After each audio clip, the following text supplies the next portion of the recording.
Hi,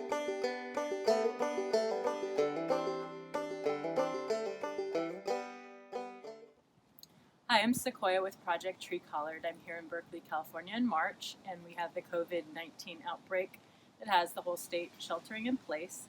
And I wanted to show you how you can stretch some foods into different categories or things you wouldn't normally perhaps eat. You may need to get some seed packets to help these plants naturalize, but I do believe we're going to be in this for quite a few months, and a lot of these things germinate very easily and very quickly. So I'm going to show you how you can make a salad without lettuce. And there are many other plants that I don't have all over the place that could be added to this. And I know some people are watching in a completely different area and climate. But here in Berkeley, I'm giving you an example. So here I have arugula. Now, normally you want to eat it when it's much shorter and not in flower. However, I'm going to show you how I still go ahead and use this stuff. So by cutting this back, it's going to stay shorter and take some delay to flower again. And I take the arugula leaves and try to strip it down the midrib a bit. Not all the leaves it works with, but it helps it be a little less tough. And I put these in the bottom of the colander usually because they tend to not fall through the little slats when I'm washing the greens. So that's how I use arugula. If this were a nice leaf, I can strip it like that. That one's not so nice. Again, that kind of motion. Then next, I'm going to show you purple oleracea here. This germinates very, very easily. This probably seeded itself from a plant I had last year. So I tend to do the cut and come again. I pull off the little individual leaves. It's related to spinach, and it's got a similar nutritional content. And the color is to die for, so I really enjoy a certain amount of that in the salad. If I put too much in, it's a little much texturally. The leaves are a little bit thick, so it's not a super choice green, but really nice as a highlight in the salad and great nutrition. And then here I have oregano, and again, we want to separate the leaves off. So I'm just taking some tips, pulling those little leaves off. I kind of cut the tips with my thumbnail at the end there. Just like a little snip, and then they're separated. A big mouthful of oregano all at once is not a very pleasant experience. And again, that's very healthy to eat. And then lastly, over in this spot, I have miner's lettuce. You can just cut the tops off. If you want to remove the flowers, you can. I don't mind eating a certain amount of those. And this just comes up every year without fail for me, all over. If I don't want it in a path or whatnot, I'll pull it as a weed. But otherwise, I really appreciate the texture of it, the lightness, the lettuce-like flavor.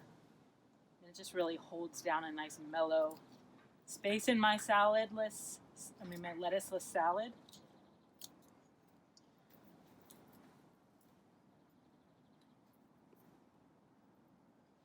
And then here we have Persian mint. You could really use any kind of a mint. It helps with our digestive system, and it's kind of warming in our system. I'm not going to give you any medical advice, but it's really great in salads, and any, thin-skinned mint is a nice surprise on the palate and very nutritious. And then my friend here, cilantro. I absolutely love cilantro. It germinates super quickly from a seed packet.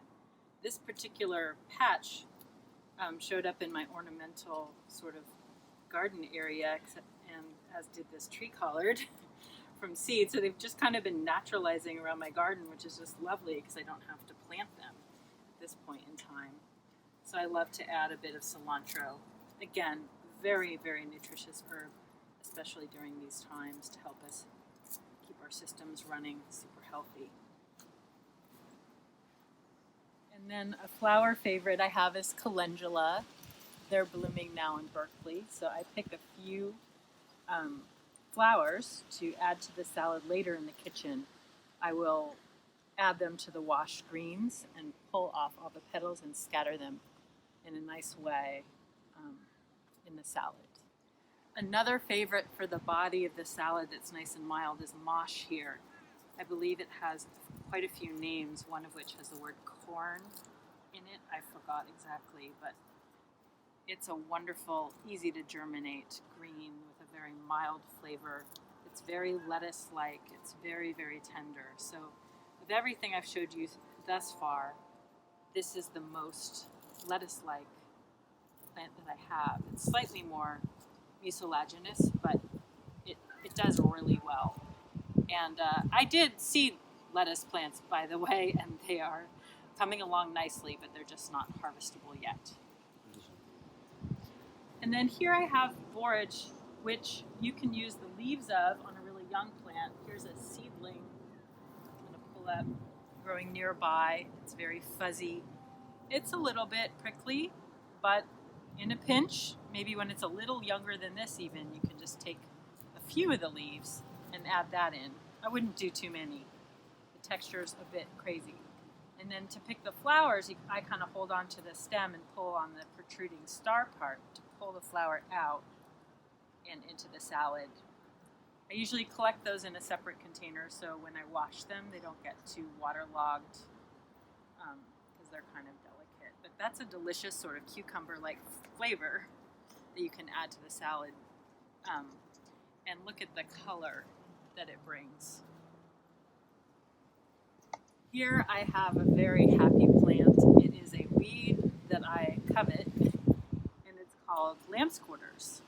So sometimes with my thumbnail I can just break the stalks, and it's similar to the purple oleracea.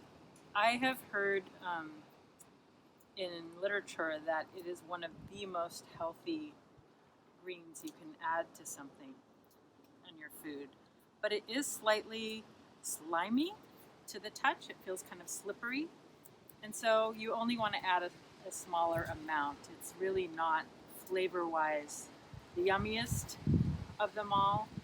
You can also cook it, which it might be a little bit more mild, but in the case of the salad, it's a great nutritious addition to the salad. And this is the last ingredient from the garden that I'm going to show you in the video today. I have a lot of fava beans growing, so I tend to pull off individual leaves and add them to the salad. Again, not too many, because per serving I would say maybe 8 fava leaves is good, because they have a strong flavor to impart. And then the flowers are also edible. I actually grew this originally as a cover crop, but now I'm going to leave it in to eat some of it, depending on the rotation of crops in my plans. But because of the virus, it's changing my whole garden plan and the way I'm viewing things. So I'll add some of that to the salad. Now I'm going to take it to the kitchen. I'm going to wash it, and I often like to cut it up into pieces. Some of these leaves are a little bit large. You don't have to do that. And then I'm going to pull apart the calendula flowers and make a beautiful salad. So I just wanted to show you how you can make do with something that you don't think of as necessarily being a salad and still get some nice fresh greens in and stay healthy during these difficult times. Thanks for watching.